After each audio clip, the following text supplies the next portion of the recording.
अस्सलामुअलैकुम बच्चों, क्या हाल चाल है आप लोगों के। उम्मीद करता हूं कि आप ठीक ठाक होंगे। मेरे मैथ फाइटर चैनल पे आप लोगों को खुश आमदीद। आज हम शुरू करने जा रहे हैं क्वेश्चन नंबर 1 का थर्ड पार्ट क्या कहता है कि find the remaining two roots of the following cubic equation. Cubic equation आपको ये दे दी गई है। क्यूबिक इक्वेशन कौन सी है? जिसकी हाईएस्ट पावर क्या होती है? 3 होती है। ठीक है, जो कि जिसकी हाईएस्ट पावर 2 होती है उसको कौन सी इक्वेशन कहते हैं? जो कि हम पिछले डिस्कस करते आए हैं, क्वाड्रेटिक इक्वेशन कहते हैं। जिसकी हाईएस्ट पावर 1 होती है उसको क्या कहते हैं? उसको कहते हैं लीनियर इक्वेशन। जैसा कि 2x + 1 = 0, ये क्या है? ये लीनियर इक्वेशन है। ठीक है, लीनियर। इसकी क्या है? हाईएस्ट पावर 1 है, x की पावर 1 है। उसके बाद 2x² + 2x + 2x + 1 = 0, ये कौन सी है?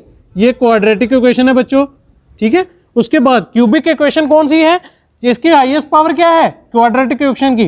2। तो इसकी हाईएस्ट पावर क्या है? 3 है, तो ये क्यूबिक इक्वेशन कहलाएगी। ठीक है बच्चों, तो फिर अभी क्या है? अभी इसको हमने करना है, अभी इसको हमने सॉल्व करना है कि हमें एक रूट दे दिया गया है, बाकी रूट हमने क्या करना है? मालूम करना है। किस डिवीजन से? इसके ऊपर रूल लगेगा सिंथेटिक डिवीजन, जो हम पीछे पढ़ चुके हैं 9th क्लास में। ठीक है बच्चों, सो सिंथेटिक डिवीजन के लिए उससे पहले हमने क्या करना है? मैंने आपको पिछले लेक्चर में 2 लेक्चर्स में बताया कि पहला स्टेप हमारा क्या होता है कि इसको हमने तरतीब से लिखना होता है।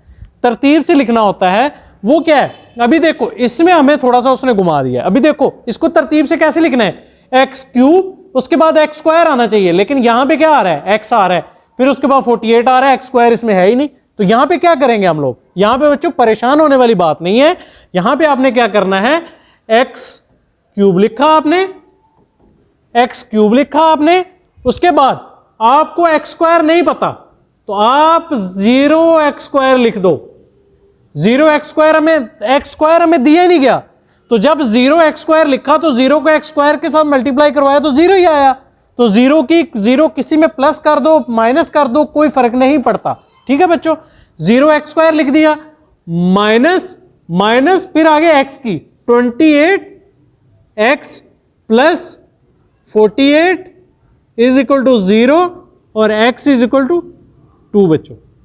ठीक है, ये हमने क्या कर दिया? तरतीब से लिख दिया। तो अब क्या करना है? अब हमने ये करना है कि इसको सिंथेटिक डिवीजन के थ्रू हल करना है। हल करना है कैसे? इसके हमने क्या करना है? कोफिशिएंट लिख लेने हैं। उधर कोफिशिएंट लिखेंगे। x² का x³ का कोफिशिएंट क्या है?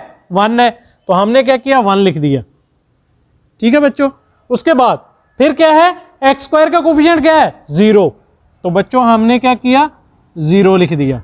ठीक है बच्चों, फिर उसके बाद x का कोफिशिएंट क्या है? -28, तो -28 लिखा।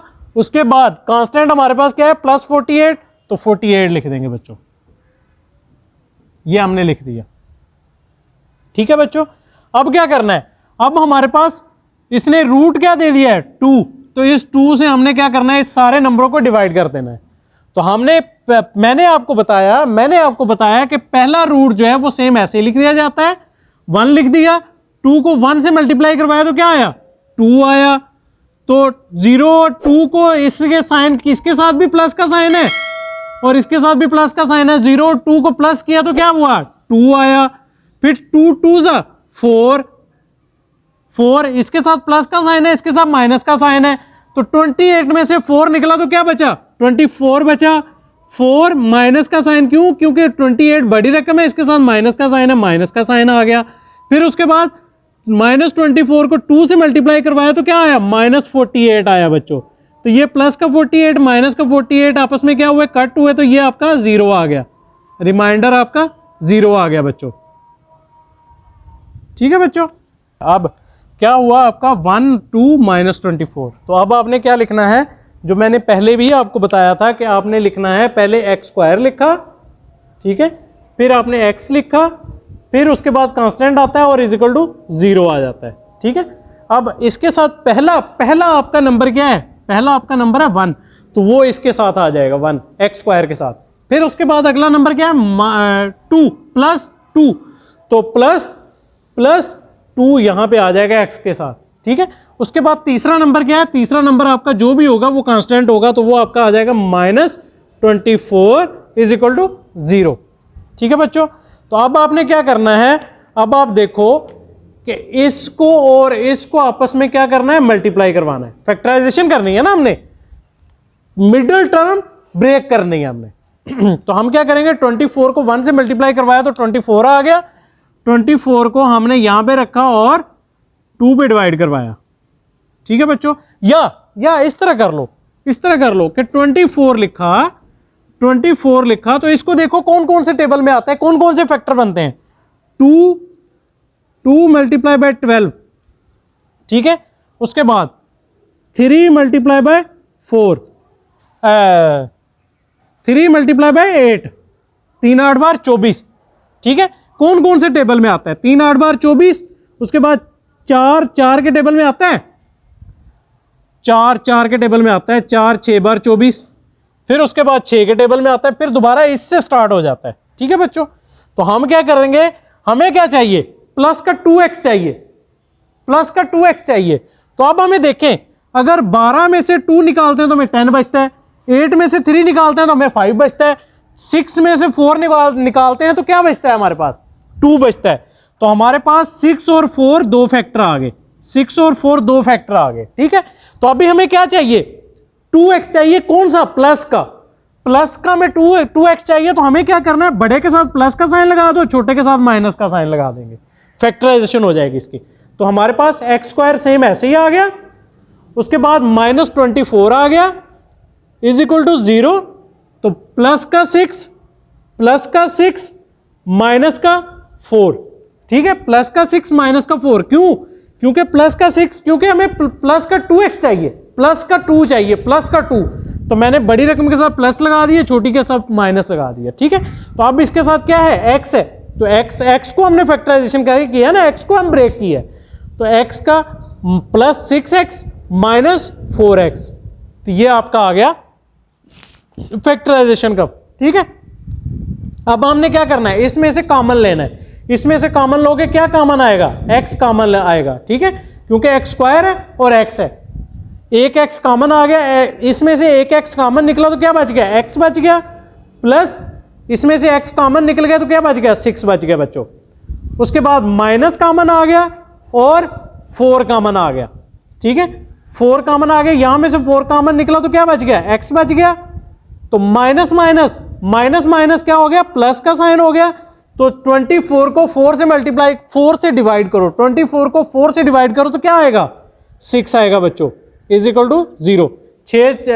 4 6 बार 24। ठीक है, तो अब इसको मैंने क्या किया, जो इधर कॉमन लिया और इधर कॉमन लिया, इनको मैं बताया ना कि इस तरह लिखना है, x -4। ठीक है बच्चों, और साथ इसके ये देखो, हमें कंफर्मेशन मिल गई तो हम सवाल सही कर रहे हैं, हमें कंफर्मेशन मिल गई कि हम सवाल सही कर रहे हैं। कैसे, ये ब्रैकेट के अंदर x + 6 है और इस ब्रैकेट के अंदर x + 6 है। ठीक है बच्चों, तो कोशिश नहीं करना है कि इसको आप जबरदस्ती x + 6 ले आओ, जबरदस्ती नहीं लेके आना, सवाल को सॉल्व करते हुए लेके आना है। ठीक है, तो दूसरा हमने क्या लिखा है, x -4 लिखा, तो उसके बाद दूसरा क्या है, x + 6 लिखेंगे बच्चों, x + 6, ठीक है, इज इक्वल टू 0। ठीक है, उसके बाद फिर क्या है, आइदर आर वाला फार्मूला लगाओ। आइदर आर वाला फार्मूला क्या है कि x -4 is equal to 0, x -4 is equal to 0, या x + 6 is equal to 0, x + 6 is equal to 0। ठीक है बच्चों, अब देखो x -4 उधर गया तो क्या हुआ, प्लस का हो गया, तो x इज इक्वल टू 4 आ गया। तो x +6 है, उधर गया तो क्या हुआ, -6 हो गया, तो आपके पास ये आ गया। एक रूट आपको ये दे दिया गया, दूसरे दो आपके ये आ गए, तो x आपका आ गया 2 पहले वाला, उसके बाद दूसरा 4, उसके बाद -6, ये आपके रूट आ गए बच्चों। तो बच्चों इन रूट्स को आप आगे पीछे भी लिख सकते हैं, यानी -6 पहले लिख लो, 4 बाद एंड पे जाके लिख लो, 2 को एंड पे जाके लिख लो, कोई इससे फर्क नहीं पड़ता।